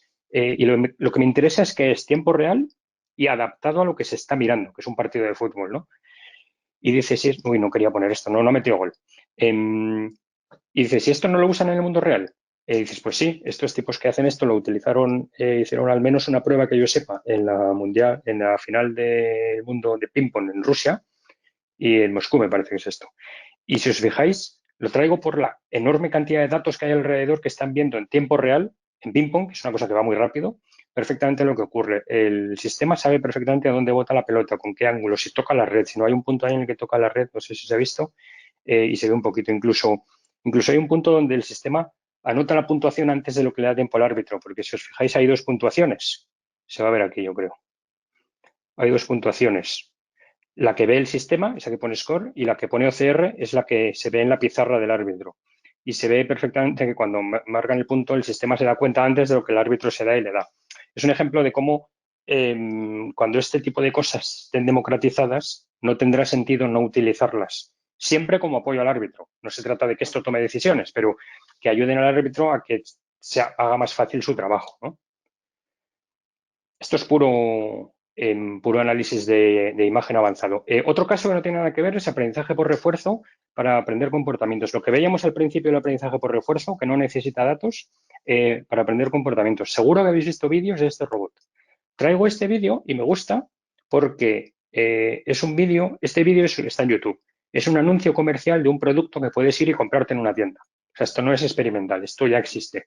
Es verdad que es el único en el mundo de este tipo, pero la gracia es que han utilizado aprendizaje por refuerzo para enseñarle a caminar, a ir de un sitio a otro. Entonces, tiene un mando a distancia, pero tú no diriges al robot, tú le dices, vete a la habitación de al lado y tráeme un ladrillo. Y el robot se busca la vida para ir. Y si hay escaleras, las sube, y si hay puertas, esto es un poquito inquietante, si hay puertas las abre, o sea, él se busca la vida y lo han hecho con aprendizaje por refuerzo. Por eso tiene forma de animal y de hecho se mueve como un perrito, ¿no? Porque justo ha aprendido como lo haría un animal, ensayo-error. Es mucho más natural aprender a caminar con cuatro patas así que de forma más robótica, ¿no? Yo creo que es algo que nos tenemos que acostumbrar. Y estas cosas, yo diría, no están a la orden del día, pero van a estar dentro de poco, ¿no?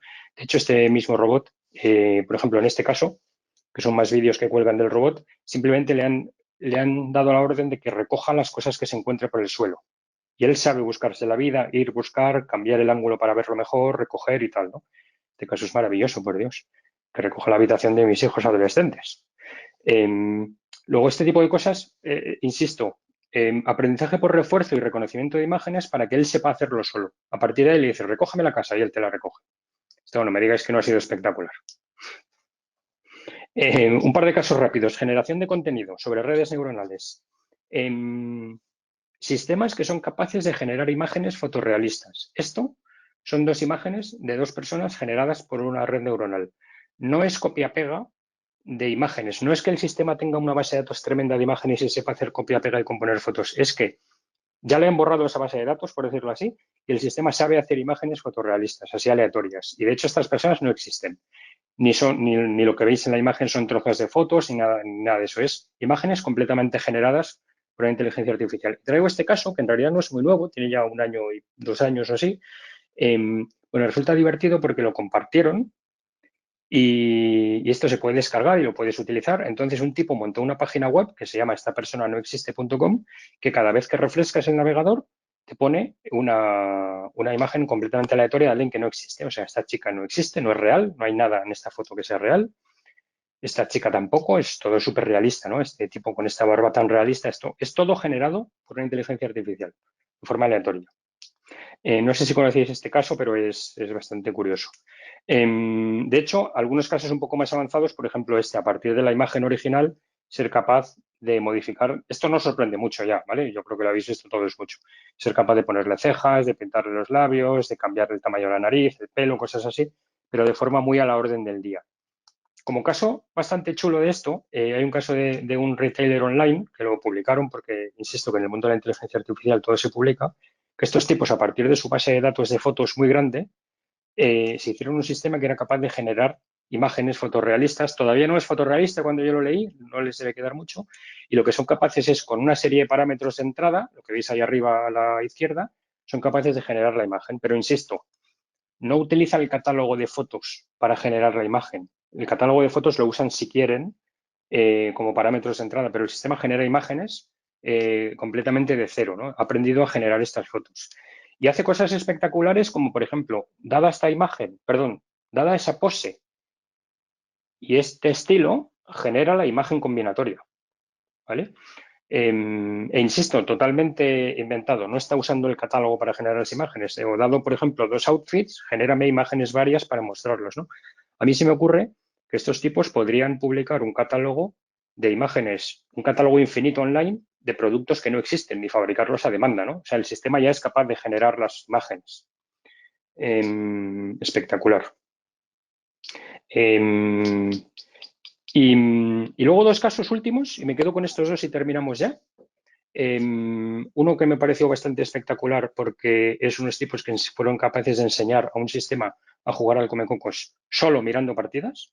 O sea, aquí, digamos, toda la complejidad informática está en que la imagen que entra al sistema sea capaz de inferir las reglas. Entonces, solo mirando partidas, 50.000 horas de partidas de Comecocos, el sistema fue capaz de aprender a jugar, inferir las reglas, que debo huir de los fantasmas, que debo comerme los puntitos, que si me como una fruta grande tengo un tiempo para comerme los fantasmas. Todo eso lo aprendió el sistema. Luego es un aprendizaje por refuerzo un poco bastante más avanzado que el de ir jugando y probando, sino que esté simplemente mirando, ¿no? Luego me resulta llamativo a dónde llegan las técnicas de investigación. Para este tipo de cosas se utilizan superordenadores, que hay 5 o 6 en el mundo, no mucho más, ¿vale? Y un tipo de superordenador de esto se utiliza para una cosa que está muy de moda, que alguien preguntaba antes por ahí, que es el NLP, el Natural Language Processing, y es el último caso que cuento hoy, que me parece súper espectacular. A ver si os lo parece a vosotros también. Y es lo siguiente.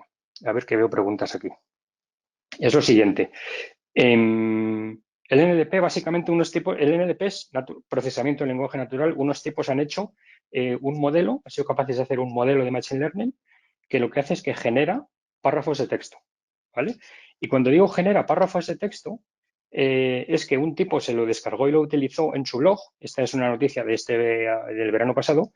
Esto salió en mayo de 2020. Un tipo se lo descargó, lo montó en su blog y dice que durante, no sé si dice la noticia una semana o 15 días o algo así, 15 días, durante 2 semanas, un montón de gente pasó por el blog y nadie se dio cuenta de que aquello no era un humano escribiendo, era una inteligencia artificial escribiendo texto. Lo que me llama la atención es lo que dice la noticia, esto, que le resultó muy fácil de hacer, o sea, que le resultó muy fácil descargárselo y montarlo. Me resulta llamativo. Y luego del mismo sistema, este es un sistema que se llama GPT-3, que es el de generación de texto. Hay otros que lo pusieron en Reddit. No sé si conocéis Reddit, es un foro de internet donde la gente pone preguntas y respuestas, donde alguien puso a responder preguntas durante una semana, respondió millones de preguntas y durante 1 o 2 semanas nadie se dio cuenta que era un chatbot el que respondía. O sea, es algo que sabe generar texto muy realista, ¿vale? Entonces, ¿qué es esto de GPT-3? Os lo explico, os lo enseño y preguntas. ¿Qué narices es esto de GPT-3, de generar modelo de lenguaje? Estos tipos hicieron una cosa que se llama GPT, que si vemos en la complejidad del modelo de Machine Learning, GPT tenía 117.000 parámetros. Los parámetros no es el número de datos, es un tema relacionado con la complejidad del modelo, ¿no? Luego sacaron una cosa que se llama GPT-2, que tenía la friolera de 1.500 millones de parámetros. O sea, si os fijáis en tamaño, pues hay las cajitas en el PowerPoint en proporción. Es una animalada la diferencia que hay cualitativa, ¿no? GPT-2, yo lo he visto funcionando, ya hace texto absurdo, pero coherente, ¿no? De una forma coherente. Y luego lanzaron hace un año, que lo están evolucionando mucho, GPT-3, que esto es una cosa que tiene la friolera de 175.000 millones de parámetros, ¿vale? Según lo sacaron, este es un tema, según lo sacaron en Microsoft, firmamos un acuerdo de exclusividad con ellos, que ha tenido una cierta polémica. Google entonces anunció que ellos están entrenando GESART, que es una cosa que parece ser que van a utilizar para traducción, que yo la traducción ya creía que funcionaba bastante bien, pero esto tiene 600.000 millones de parámetros en tamaño, fijaos lo que es, ¿no? Es una animalada y el día que liberen esto, pues se acabó la necesidad de aprender idiomas, ¿no? Me da la sensación. El caso es que esto es para que veáis un poco la carrera armamentística que hay por tener el mejor y más complejo modelo. Esto requiere meses, semanas o meses de entrenamiento en un superordenador para el modelo, y una vez está entrenado el modelo, ¿qué es capaz de hacer esto de GPT?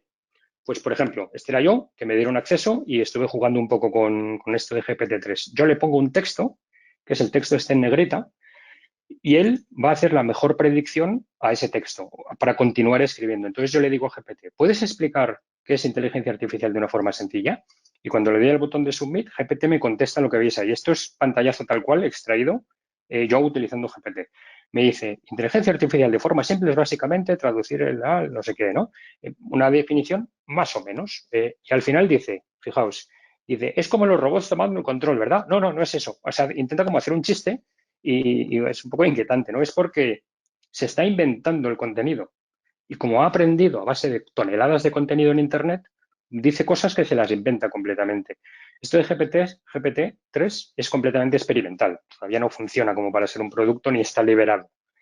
Pero yo, por ejemplo, le sigo preguntando y le digo, ¿puedes explicar qué es la inteligencia artificial? Y me da una explicación y él mismo decide hacer otra pregunta. ¿Cuál es la diferencia entre inteligencia artificial y machine learning? Y darme la respuesta. O sea, de hecho, le seguí dando y me fue haciendo pregunta-respuesta, pregunta-respuesta. Suena complicado. ¿Cómo ves el futuro de la inteligencia artificial? Y él mismo responde, o sea, va generando texto. ¿Cuál es el caso de uso de esto?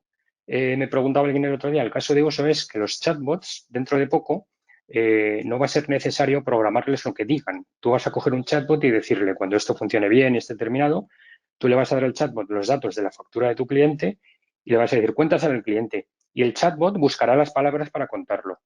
Y si tú como cliente dices, no lo entiendo, explícamelo de forma más sencilla, el chatbot te dará la explicación de forma más sencilla.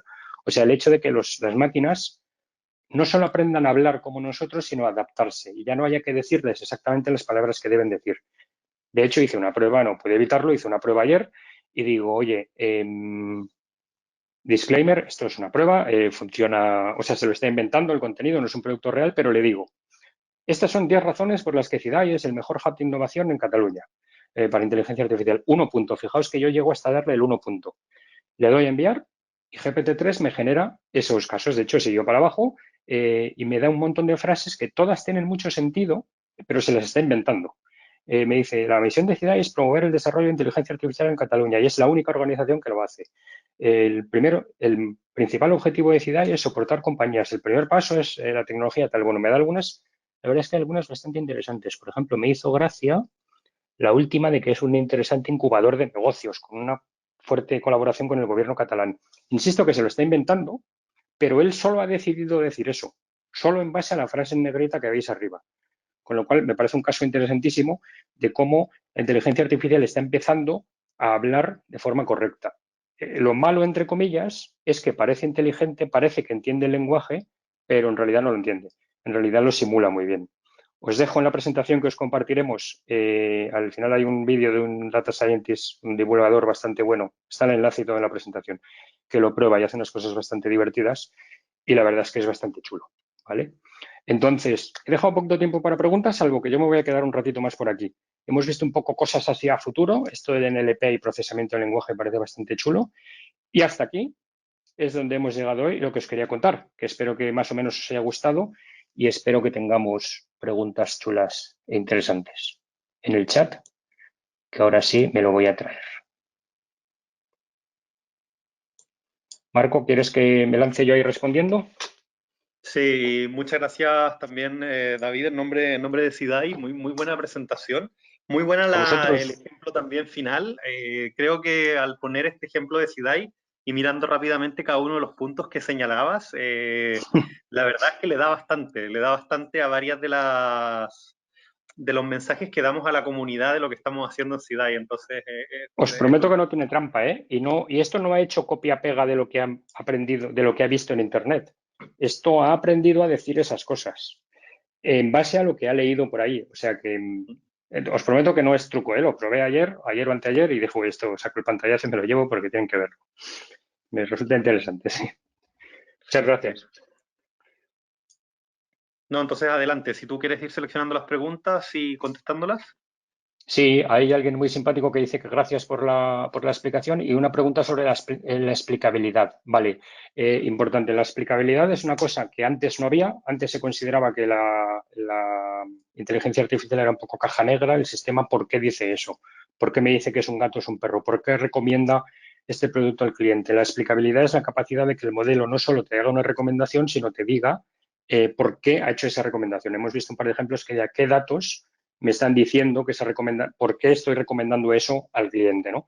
Entonces empieza a considerarse una cosa necesaria, empieza a estar regulada, es decir, empieza a ser necesaria por motivos regulatorios. En el ámbito de los seguros, por ejemplo, no se puede hacer nada que no pueda explicarse antes y después del algoritmo y cosas así. Y lo que podemos esperar, no tanto, bueno, podemos esperar que la tecnología para hacer modelos predictivos incluya explicabilidad, si no, no se considerará seria en muy poco tiempo.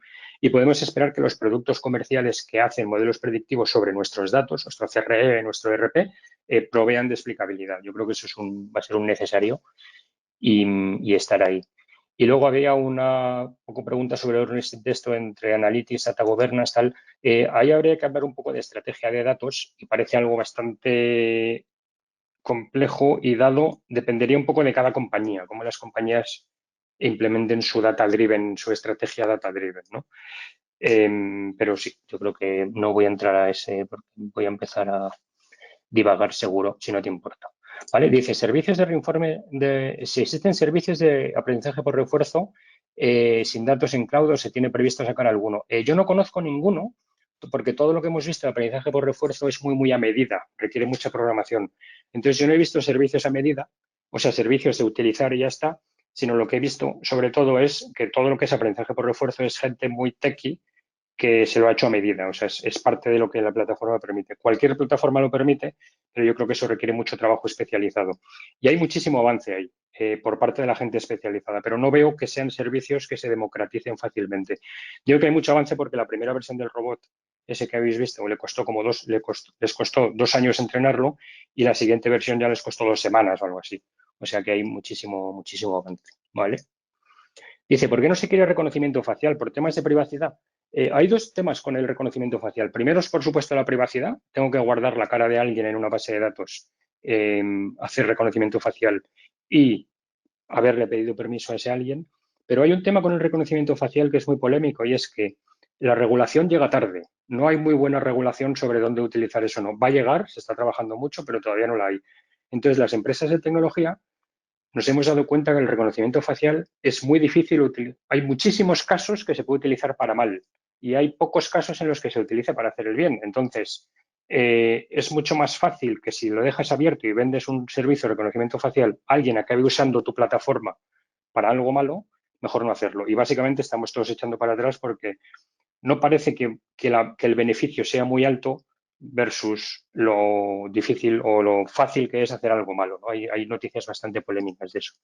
Y luego hay mucho, por ejemplo, en el mercado, en el territorio chino, sobre cómo el gobierno hace reconocimiento facial para control de población. No se quiere que eso ocurra aquí ni de lejos, ¿no?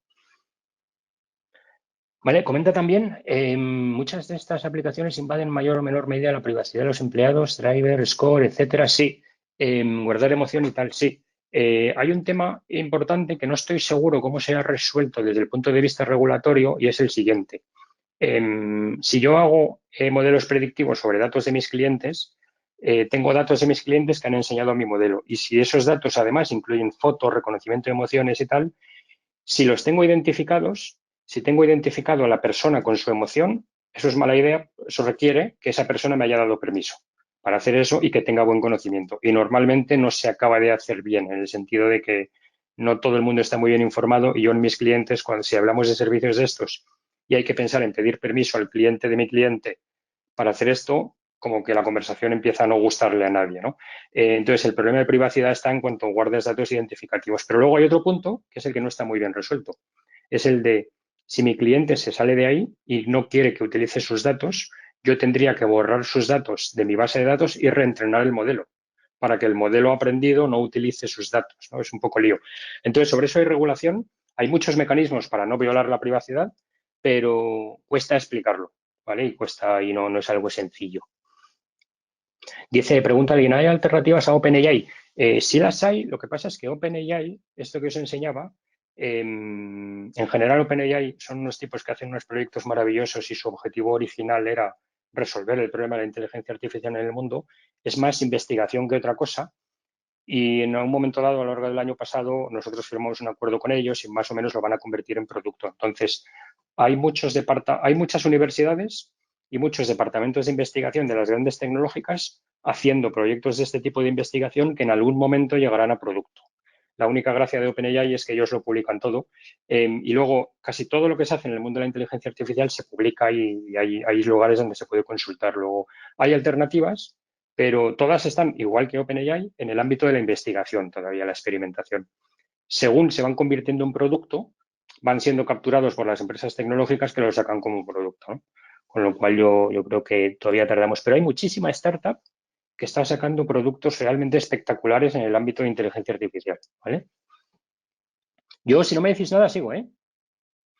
Dice, por ejemplo, uno pregunta, es casi más una afirmación, ¿no? Si la llegada de los coches autónomos se retrasa por problemas éticos o problemas tecnológicos o ambos.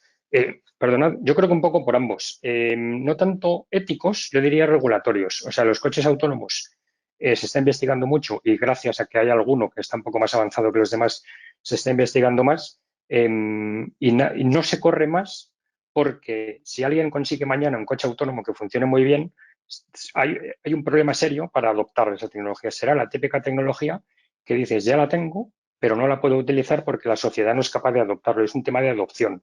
Yo diría que no es tanto ético, porque llegará un momento en el que el grado de error del coche sea menor que el de un ser humano, o sea, los coches autónomos se estrellarán, pero menos que cuando los conduzcan los seres humanos.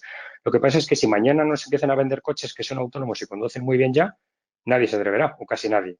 Entonces yo creo que eso es lo que está frenando. Es más un tema de adopción de tecnología, que es lo que pasa en casi todos los ámbitos de la tecnología, que va muy rápido y nos cuesta adoptarla. Es un tema más de adopción de, oye, está bien el coche autónomo, pero no lo quiero. Hasta que no lo pruebe el vecino o lo tenga media ciudad, yo no lo voy a probar. Sigo por aquí. ¿Cuál será el rol de los humanos cuando colaboren, cooperen con sistemas de inteligencia artificial? Sobre todo en determinadas funciones que son mejor que nosotros. Vale, esa es la pregunta de, ¿me voy a quedar sin trabajo? Dices, no, nunca. Dices, bueno, las modelos de moda, según lo que has enseñado, las modelos de fotografía de moda y los fotógrafos igual sí. Yo creo que hay una serie de trabajos que van a transformarse, van a desaparecer porque la inteligencia artificial lo hará mejor y esos son trabajos que no aportan, básicamente. Entonces, si no aportan, se asumirá enseguida que no voy a poner a un ser humano a hacer un trabajo que una máquina lo hace mejor y utilizo al ser humano para otra cosa, ¿no? Que yo creo que eso ha pasado mucho y no nos importa reconocerlo, ¿no? O sea, el trabajo de los cuidadores de caballos cambió a mecánicos cuando la industria cambió, ¿no? Pero yo creo que lo que sí va a ocurrir es que todo el resto de las personas que trabajamos con información, que ocurre muchísima gente, no es solo el que trabaja en un ordenador, ¿eh?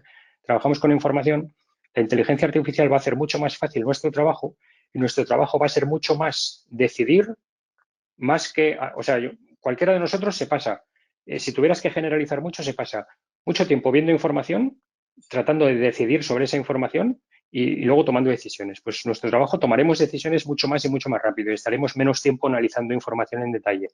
No bucearemos en bases de datos, lo hará el sistema nos dará una recomendación, yo pensaré y tomaré la decisión.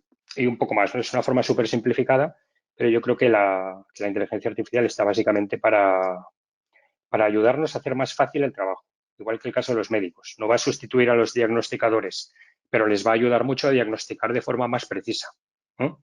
Y de hecho podrán dedicar más tiempo a otras cosas. Yo sigo, ¿eh? Si nadie me interrumpe, yo sigo. Yo tengo tiempo aquí, no sé cómo estáis vosotros y cómo vamos de mucha gente. Está bien esto. Por curiosidad, dice, ¿cuánto tiempo tarda GPT en generar esos mensajes aleatorios? Es instantáneo. Han tardado meses en entrenarlo, no sé exactamente cuánto tiempo, pero han tardado mucho tiempo en entrenarlo, pero luego vas tú, le pones una frase, le das al botón y es instantáneo lo que te da. Y luego tiene 1000 parámetros, los que veis, estos que veis a la derecha, de si quiero que me haga frases más repetitivas, que invente más, que invente menos, tal, ¿no? Incluso tiene varios modelos, eso que pone en China ahí, son varios modelos que uno es mejor con datos numéricos, otro es mejor con datos históricos y tal. Pero básicamente es instantáneo, esa es la gracia. Una vez entrenado es instantáneo. A esto de GPT todavía le falta un hervor importante para ser un producto, para que se controle bien lo que dice, ¿vale? Que es lo que les pasa a estos sistemas, que dicen tonterías, con mucho sentido, pero dicen tonterías, ¿no? Enhorabuena, ¿algún ejemplo de uso en educación? Sí, uso en educación, análisis de imagen, es un caso muy tonto, pero yo he visto funcionando por lo menos en 3 sitios. Análisis de imagen en casos de exámenes y tal, para saber si la persona, no solo si está copiando, o sea, no solo algo tan sencillo como que no te muevas del sitio o algo así. Yo hago unos exámenes online donde si miro así, me salta un mensaje diciendo que no mire fuera de la pantalla. Pues no hace mucho me enteré que es un sistema el que me está mirando y está detectando cuando miro fuera. No solo eso, sino detectar si me pongo nervioso, detectar si tardo más de la cuenta en responder una cosa que la otra, con lo cual analizar el rendimiento mío y del examen y tal. Y luego en educación también, se me ha ido el santo al cielo. Ah, sí, en generación de... este es un caso muy curioso que GPT lo hace muy bien. Generación de resúmenes. Yo le doy un texto y el sistema es capaz de entender el texto y hacerme un resumen del texto adaptado a mi nivel educativo, por edades y tal. Luego, yo creo que vamos a ver mucho. Todo lo que es gestión de información, ya sea visual, ya sea textual, y desde luego cosas como los libros de texto, la organización, cosas así, yo creo que llegará un momento en el que se puedan diseñar mejor con sistemas de este tipo. Masterclass interesante, gracias, me parece fenomenal. Oye, me encantan estas cosas que decís. Estará todo grabado, supongo, sí, se va a poder ver, yo estoy casi seguro que sí. Eso Marco nos lo Exactamente. contará. Lo compartiremos por nuestros canales de YouTube y aprovecho también, David, para comentar que recuerden que también tenemos una encuesta que les pasaremos cuando termine la sesión, que por favor Sí, la contestáis. súper importante la encuesta. Es la única forma que tenemos de mejorar unos y otros es que contestéis a la encuesta. Con lo que os gusta, lo que no os gusta, lo que os gustaría ver. Un par de casos más. El vídeo de Tom Cruise, ahora mismo te lo pongo y te digo dónde está. Bueno, el vídeo de Tom Cruise, que es la pregunta fácil. Una cuenta en Instagram tiene muy poquitos vídeos y el tercero o cuarto explica cómo lo hace, que tiene un poquito de truco. No truco en la inteligencia artificial, sino truco para hacerlo más fácil. Es una cuenta de Instagram que se llama Deep Tom Cruise. ¿Vale? Es un caso muy curioso. Cuando digo que tiene un poquito de truco es que el vídeo se graba, el que es un doble, se parece mucho. Entonces el trabajo de deepfake no es tanto generarlo de cero, sino adaptar una cara existente, ¿no? Esto, si buscáis un anuncio de Cruzcampo con Lola Flores, cuenta todo el proceso de cómo se hace eso, con una doble de Lola Flores y se la pone a hablar, ¿no? Me vuelvo aquí, que es que me gusta mucho esta diapositiva, y respondo a las 2 últimas que quedan y a ver si hay alguna más. Vale, dice, ¿GPT puede seguir una conversación con una persona que dialoga? Sí, hay un modelo de GPT-3 específico para eso, que se carga ahí en combo derecha, y este lo enseñaba aquí, el vídeo este de YouTube que os digo lo enseñaba en algún punto. Ah, no, sí, lo enseña, pero no captura el pantallazo, vale. Puedes simular que es un chat y ponerte a hablar con él. Entonces, simulas que eres un chat, tú eres el rol del humano, es la IA y hablas con él. Y hace muy bien el enlazar ideas unas con otras, que es lo que los chatbots no hacen bien. Y de hecho, acaba diciendo tonterías, pero es bastante curioso. Luego, ese es uno de los puntos que se hará. Y yo creo que casi última pregunta, ¿con qué programa se hizo lo de Tom Cruise? No tengo ni idea. Lo cuentan en el caso, pero no tengo ni idea. No creo que sea un programa tal cual, yo creo que se descargan herramientas tecnológicas, tal, pero me hace gracia esta pregunta de Santiago. ¿Se puede utilizarse en coches autónomos? ¿Es mejor el sistema de reconocimiento de imágenes por cámaras o utilizar cámaras 3D tipo LIDAR o radares o tal, ¿no? O sea, la idea es que un coche autónomo, ¿cómo funciona? Un coche autónomo tenía una diapositiva y yo creo que la borré o la oculté. ¿Cómo funciona un coche autónomo? coche autónomo ve lo que hay en la calle, literalmente. A ver que la busco un momentito. Y analiza imágenes. De hecho, la forma de entrenar a un coche autónomo, no sé si la tengo, la borré. Tengo demasiadas diapositivas y la borré. La forma de entrenar, déjame que vuelva aquí y cuento cómo funciona un coche autónomo. La forma de entrenar un coche autónomo es en un entorno de simulación y además en la calle, pero sobre todo en un entorno de simulación como un videojuego que es fotorrealista. Entonces, los coches autónomos utilizan cámaras normales de vídeo, utilizan análisis de imagen con cámaras de vídeo y van reconociendo lo que ven. Y podrían enriquecerse con cámaras tipo LiDAR o algo así, que es una cámara tipo LiDAR, es lo que tienen los teléfonos para el reconocimiento facial, que ahora de los iPhone creo que la llevan también por delante, que lo que hace es que escanea como si fueran 3 dimensiones. Es una especie de mezcla entre cámara y radar. Con una cámara de esas se puede obtener una imagen mejor, mucho más precisa. En lugar de ver un círculo o una pelota como un círculo, puedo ver la pelota como media esfera. Lo que pasa es que yo no creo, no lo sé, no creo que se estén utilizando mucho porque las cámaras LiDAR tienen un alcance muy limitado, y porque el problema que resuelven no es muy grave. El problema que resuelven las cámaras LiDAR es mucho más detalle del objeto, pero eso se puede resolver por fuerza bruta. Si yo he entrenado al coche con miles de millones de pelotas o miles de millones de árboles, no necesito ver al árbol muy bien, solo necesito que los miles de millones de árboles se parezcan, ¿no?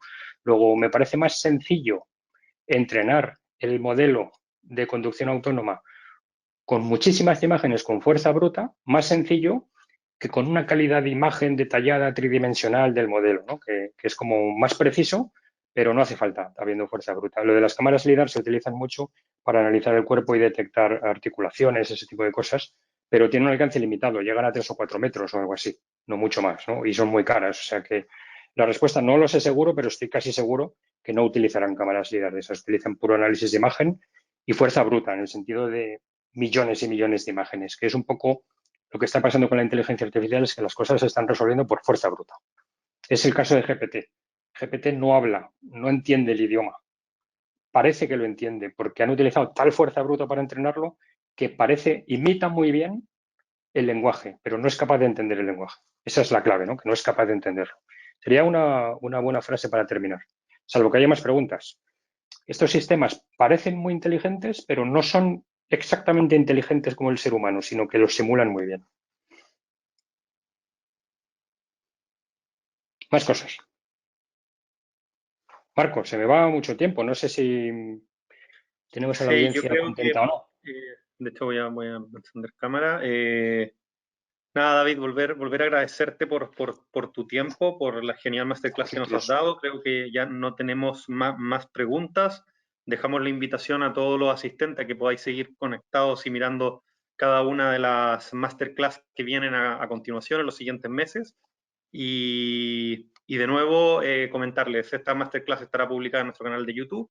Y David, muchas gracias por la sesión de hoy. Muchísimas gracias a vosotros. GPT no se puede contratar todavía, es prototipo, está en pruebas, aparecerá en algún momento. Lo preguntaba Pere por ahí. Seguimos la conversación en LinkedIn y a través de vuestra web también, si os parece. Perfecto. Muy Lo bien, dejamos hasta muchísimas aquí. gracias. Muchas gracias a todos. A vosotros.